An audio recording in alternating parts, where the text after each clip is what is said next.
Empuraan effect തന്നെയാണ് ഇപ്പോൾ social മീഡിയയിൽ എല്ലായിടത്തും. എമ്പുരാൻ സിനിമയെ ചൊല്ലി പാർലമെന്റിൽ ഇടത് MP ജോൺ ബ്രിട്ടാസും കേന്ദ്ര സഹമന്ത്രി സുരേഷ് ഗോപിയും നേർക്കുനേർ നിന്നു എന്നുള്ള കാര്യം സോഷ്യൽ മീഡിയയിലൂടെ തന്നെ ആരാധകരെല്ലാവരും അറിഞ്ഞ ഒരു കാര്യം തന്നെയാണ്. ഇപ്പോൾ ഈ വിഷയത്തെക്കുറിച്ച് തന്നെയാണ് സോഷ്യൽ മീഡിയയിൽ എല്ലായിടത്തും ചർച്ചാ വിഷയവും. അറബിക്കടലിൽ മുക്കുകല്ല് ചവിട്ടി താഴ്ത്തിയിരിക്കും. കേരളത്തിലെ ജനങ്ങൾ അതിന് ഹിന്ദുവും ക്രിസ്ത്യാനിയും മുസ്ലിമും ഒന്നുമില്ല.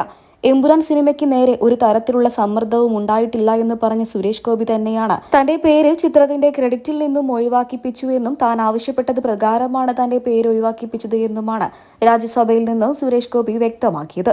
അദ്ദേഹത്തിന്റെ പ്രതികരണം കേട്ട് ആരാധകരൊക്കെ തന്നെയും ഇപ്പോൾ ഞെട്ടിയിരിക്കുകയാണ്. എത്ര പെട്ടെന്നാണ് ആളുകൾ ഇങ്ങനെ നിറമാറുന്നത് എന്ന് ചോദിച്ചുകൊണ്ട് നിരവധി പേരെത്തുന്നുണ്ട്.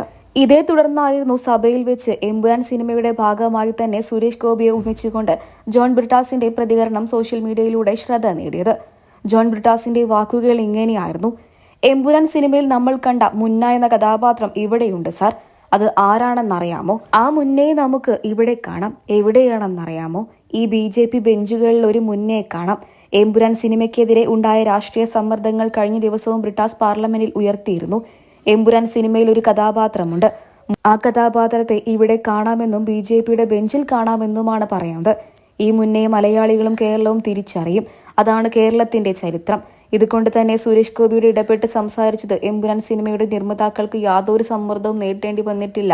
അതിലെ ഭാഗങ്ങൾ വെട്ടിമാറ്റിയത് നിർമ്മാതാക്കളുടെ ഇഷ്ടത്തിന് തന്നെ ആയതുകൊണ്ടാണ് എന്നും എന്റെ പേര് ക്രെഡിറ്റിൽ നിന്നും ഞാൻ വിളിച്ചു പറഞ്ഞ് നീക്കം ചെയ്യിപ്പിച്ചതാണ് ഇതിന്റെ യാഥാർത്ഥ്യം. എമ്പുരാനെ കുറിച്ച് സംസാരിക്കുന്നവർ DP51 റിലീസ് ചെയ്യാൻ ധൈര്യം കാട്ടുമോ? സുരേഷ് ഗോപി ചോദിച്ചു. ലെഫ്റ്റ് റൈറ്റ് സിനിമ ഉയർത്തിക്കാട്ടിയും സുരേഷ് ഗോപി ബ്രിട്ടാസിനെതിരെ തിരിഞ്ഞു. വിവാദങ്ങളെ തുടർന്ന് മോഹൻലാൽ ചിത്രമായ സിനിമയുടെ ചില ഭാഗങ്ങൾ ഒഴിവാക്കിയ കൂട്ടത്തിൽ നേരത്തെ സുരേഷ് ഗോപിയുടെ പേരും ഒഴിവാക്കിയിരുന്നു. ഈ കഴിഞ്ഞ മാർച്ച് 27-നായിരുന്നു എമ്പുരാൻ സിനിമ റിലീസായത്. റിലീസിന് തൊട്ടു പിന്നാലെ ഈ സിനിമയിലെ വിശേഷങ്ങൾ തന്നെയായിരുന്നു പിന്നീട് അങ്ങോട്ട് സോഷ്യൽ മീഡിയയിൽ എല്ലായിടത്തും. എന്നാൽ ഒട്ടും പ്രതീക്ഷിക്കാതെയാണ് ചില വിവാദങ്ങളിലൊക്കെ തന്നെയും സിനിമ അകപ്പെട്ടത്. പിന്നീട് അത് വലിയ വാർത്തയായി മാറുകയും ചെയ്തു. ഈ വിഷയത്തിൽ നിങ്ങളുടെ അഭിപ്രായം എന്തെന്ന് പറയാൻ മറക്കരുത്.